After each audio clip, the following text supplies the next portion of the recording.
जय श्री कृष्णा, राधे राधे। प्रिय मित्रों, आप सभी का स्वागत है हमारे YouTube चैनल पंडित अभिषेक जी पर।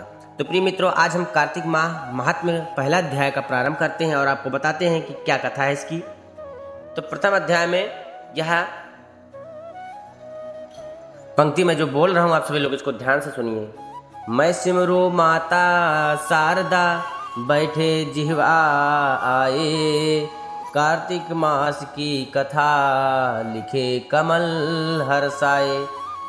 नैमिषारण तीर्थ में श्री सूत जी ने 88,000 शौनकादि ऋषियों से कहा, अब मैं आपको कार्तिक मास की कथा विस्तार पूर्वक सुनाता हूँ, जिसका श्रवण करने से मनुष्य के सभी पाप नष्ट हो जाते हैं और अंत में समय में वैकुंठ धाम की प्राप्ति होती है। तो प्रिय मित्रों, कथा यहीं से प्रारंभ होती है कि सूत जी ने कहा कि श्री कृष्ण जी से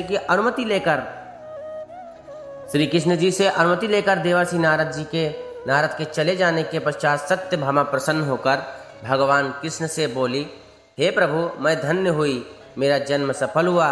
मुझ जैसी त्रैलोक्य सुंदरी के जन्मदाता भी धन्य है, जो आपकी 16,000 स्त्रियों के बीच में आपकी परम प्यारी पत्नी बनी।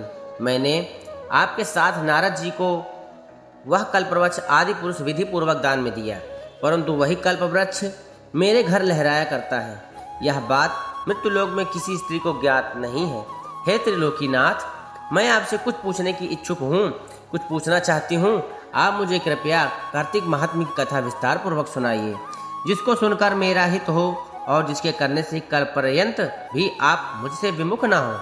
सूत जी आगे बोले, सत्यभामा के ऐसे वचन सुनकर श्री कृष्ण ने हंसते हुए सत्यभामा का हाथ पकड़ा और अपने सेवकों को वहीं रुकने के लिए कहकर विलास युक्त अपनी पत्नी को कल्पवृक्ष के नीचे ले गए। फिर हंसकर बोले, हे प्रिय, 16,000 रानियों में से तुम मुझे प्राणों के समान प्यारी हो। तुम्हारे लिए मैंने इंद्र एवं देवताओं से विरोध किया था। हे कांते, जो बात तुमने मुझसे पूछी है उसे सुनो। एक दिन मैंने श्री कृष्ण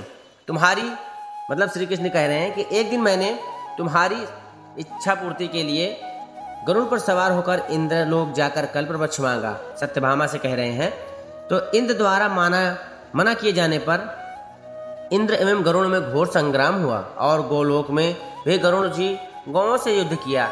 गरुड़ की चोट से उनके कान एवं पूंछ कट कर गिरने लगे, जिससे 3 वस्तुएं उत्पन्न हुई।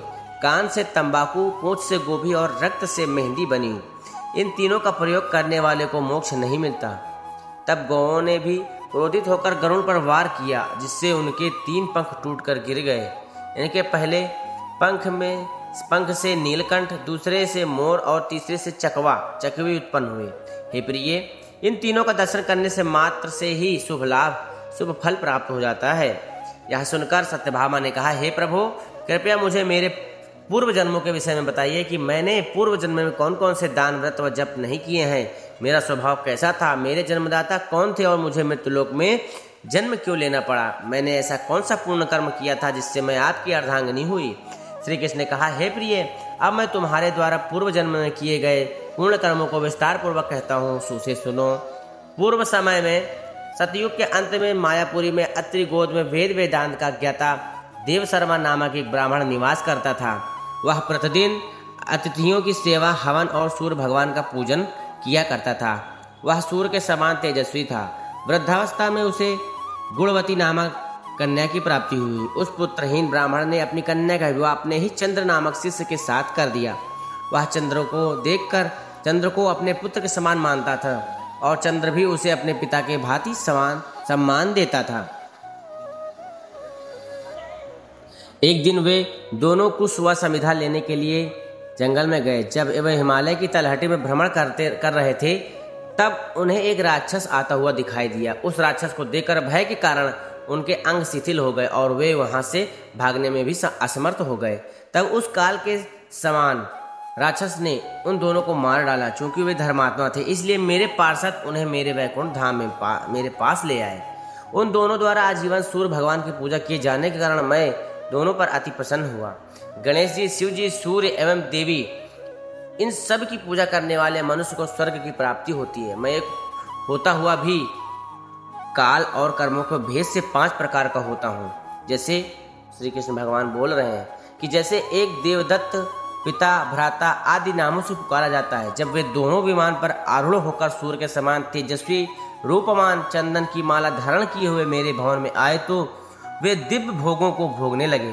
एक दिन मैंने श्री कृष्ण ने कहा कि एक दिन मैंने तुम्हारी सत्यभामा इच्छा पूर्ति के लिए गरुड़ पर सवार होकर इंद्रलोक जाकर कल्प वृक्ष मांगा।